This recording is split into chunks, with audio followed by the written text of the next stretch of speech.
So counter conditioning, I have classical here in parentheses because sometimes the terminology and behavior in between behaviors gets a little confusing sometimes. Really what we're doing here is we're using classical conditioning to change the meaning of a previously conditioned stimulus. So basically we're pairing something that was previously frightening or harmless with something good, food, play, relaxation, whatever George likes, right? This is a really excellent technique to use with handling to basically turn that person, that scary person who's going to touch you, into the treat guy. So you can touch a leg and give a treat. You can touch an ear and give a treat, touch the tail and give a treat, and so on and so on and so forth. And treats are cheap. And for those of you who are in practice, whether you be in a veterinary clinic or in a shelter setting, I think you'll agree with me that treats are a lot cheaper than workers' comp. So it's in everybody's best interest to pair things with positivity, particularly when we're doing handling, so that we can keep the animal in a pleasant state of mind and less likely to be reacting out of fear. So I want to give you a quick little example of application of classical counter conditioning for shelter pets. So Miss Izzy, this beautiful little gray-haired 2-year-old female-faced shelter kitty, was really, really fearful in the shelter, having a hard time there, wasn't really coming out of her shell. So they had elected to put her into a foster home. And so she was in a foster home with a male and a female couple. When she got into that foster home, we figured out that she really had some pretty intense inherent fear of people in general, and particularly men.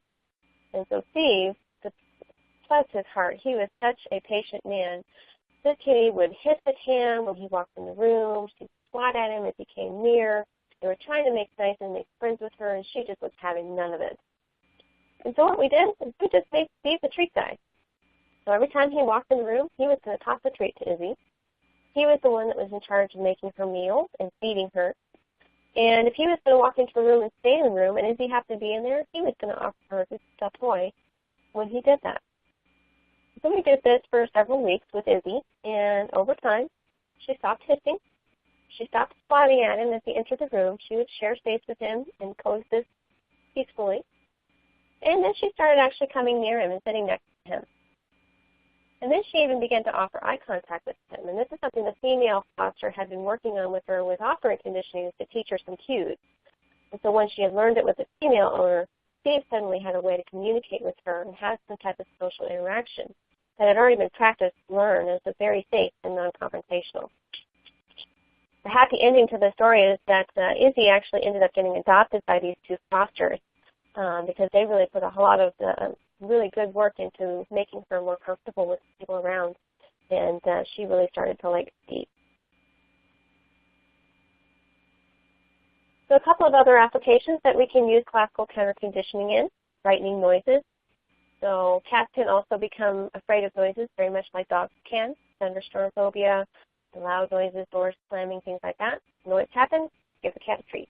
Noise happens, give the cat a stroke. Whatever it is the cat likes to be rewarded with. As we mentioned previously, handling, people, any type of veterinary care or grooming care if the cat's not totally thrilled about being brushed, or new housemates or group housing. You know, you compare those first couple of interactions as something amazing and something very pleasant, and so it can make those cats actually think that it might actually be a good thing to have that other guy around.